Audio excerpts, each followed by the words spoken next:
Hi friends, SRCT education में आपका स्वागत है। दोस्तों, आज जो वीडियो लेकर आए हैं वो UPSRLM से संबंधित है। दोस्तों, जैसा आप जानते हैं, UPSRLM के जितने भी कर्मचारी हैं वे धरने पर हैं 30 तारीख से, 30 नवंबर से जितने भी कर्मचारी हैं वे धरने पर हैं। जैसे कि आप जानते हैं, पहले 3 बार और भी धरने हो चुके हैं इनके, लेकिन ये चौथी बार है जब ये जो है अनिश्चितकालीन हड़ताल पर गए हुए हैं, जिसमें इनकी कुछ मांगे हैं। जैसे हमने पिछले दिनों वीडियोस बनाए थे, उसमें हमने बातों को उठाया था। लेकिन इतने दिन बीत जाने के बाद भी क्या कोई प्रगति हो पाई है, या इनकी प्रगति, इनकी जो धरना इनका दिया जा रहा है, इस धरने से क्या कुछ हासिल हुआ, आज इसी पर हम चर्चा करने वाले हैं। दोस्तों, जैसे कि आप जानते हैं, UPSRLM उत्तर प्रदेश राज्य ग्रामीण आजीविका मिशन ग्राम विकास विभाग का एक इकाई है जो कि ग्राम विकास विभाग के अंदर काम करती है। लेकिन इसकी जो गवर्निंग बॉडी है वो UPSRLM है। UPSRLM कहने को तो एक सरकारी संस्था है, लेकिन इसका जो रजिस्ट्रेशन है, जो इसको रन किया जाता है, वो एक सोसाइटी एक्ट के तहत इसका रजिस्ट्रेशन है। और सोसाइटी एक्ट के तहत रजिस्ट्रेशन के कारण जो है, ये कहा जाता है कि इसके जो कर्मचारी हैं वो कभी परमानेंट नहीं हो सकते। नंबर 1 बात जो तर्क दिया जाता है UPSRLM के द्वारा, वो एक चीज़ और, विभागीय संविदा नहीं हो सकते। इनका तर्क दिया जाता है कि जो है जितने भी कर्मचारी हैं, चूँकि वे इनका जो पूरा संगठन है, जो UPSRLM का ढांचा है, वो खुद एक सोसाइटी एक्ट रजिस्ट्रेशन के अंतर्गत जो है रजिस्टर्ड है। तो किस तरीके से जो है UPSRLM जो है उनके कर्मचारी विभागीय संविदा नहीं हो सकते, एक समस्या तो ये है सबसे बड़ी।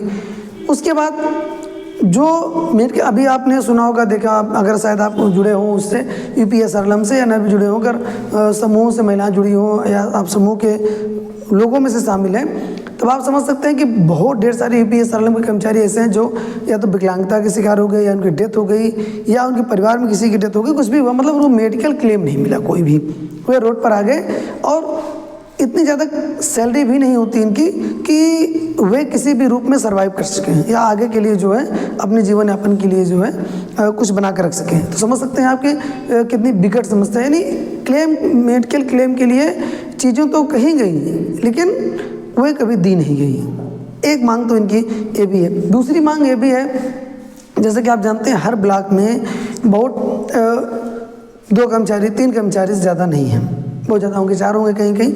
लेकिन पूरा एक स्ट्रक्चर है कि कितने बीमम होने चाहिए, कितने डीमम होने चाहिए, अकाउंटेंट होने चाहिए, कंप्यूटर ऑपरेटर होने चाहिए, इन सब के पद सृजित हैं।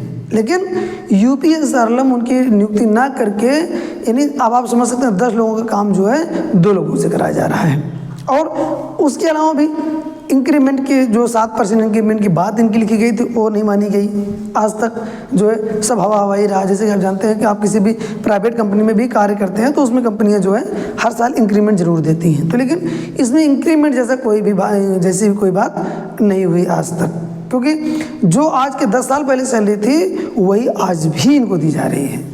इनकी यही मांग है कि इनके जो, चूँकि आप ये भी जान लीजिए कि जब इनके अपॉइंटमेंट्स हुए थे, तो इनके अपॉइंटमेंट लेटर में सब लिख कर मिला हुआ है, क्योंकि ये भत्ते दिए जाएंगे, लैपटॉप भत्ता, चाइल्ड भत्ता, मोबाइल भत्ता, यात्रा भत्ता, बहुत ढेर सारे भत्ते की बात कही गई थी।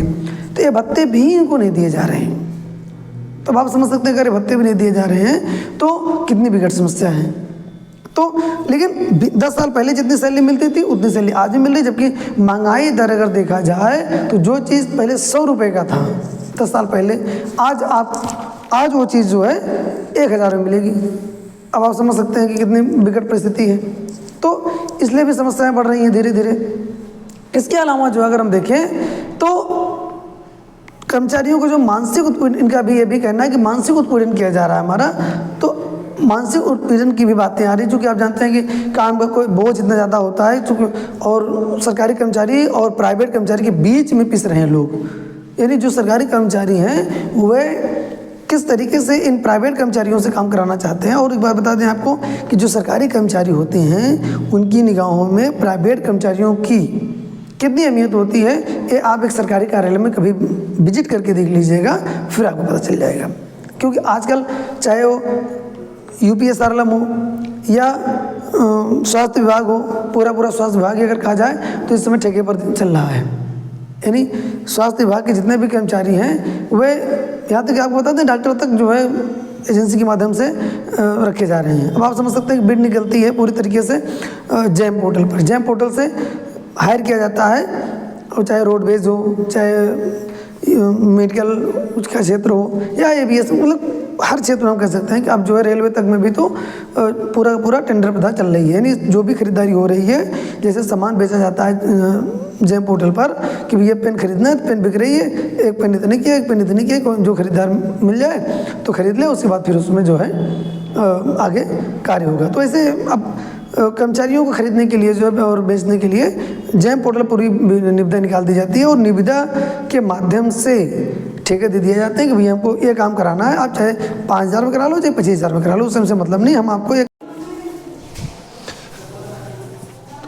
सभी मांगे जो थी UPSRLM कर्मचारियों की, वे आज भी जारी हैं। और इसी बात को लेकर इको गार्डन में धरना दिया जा रहा है। पूरे प्रदेश के जो कर्मचारी हैं उनके इको गार्डन में डटे हुए हैं। उनके जो अध्यक्ष हैं मोगा जी, उन्होंने बातें बताई, मीडिया कवरेज भी कराया और प्रेस कॉन्फ्रेंस भी कराई। उस प्रेस कॉन्फ्रेंस में उन्होंने ये चीज़ें जो है ब्रीफ करी हैं। तो आशा है दोस्तों की जो एक बातें थी UPSRLM की, जो कि आप जानते हैं बहुत ढेर सारी वीडियोस हम लेकर आते रहते हैं, तो जो भी लेटेस्ट अपडेट्स होगी वो हम आपके लिए लेकर आते रहेंगे। फिलहाल के लिए इतना ही, धन्यवाद।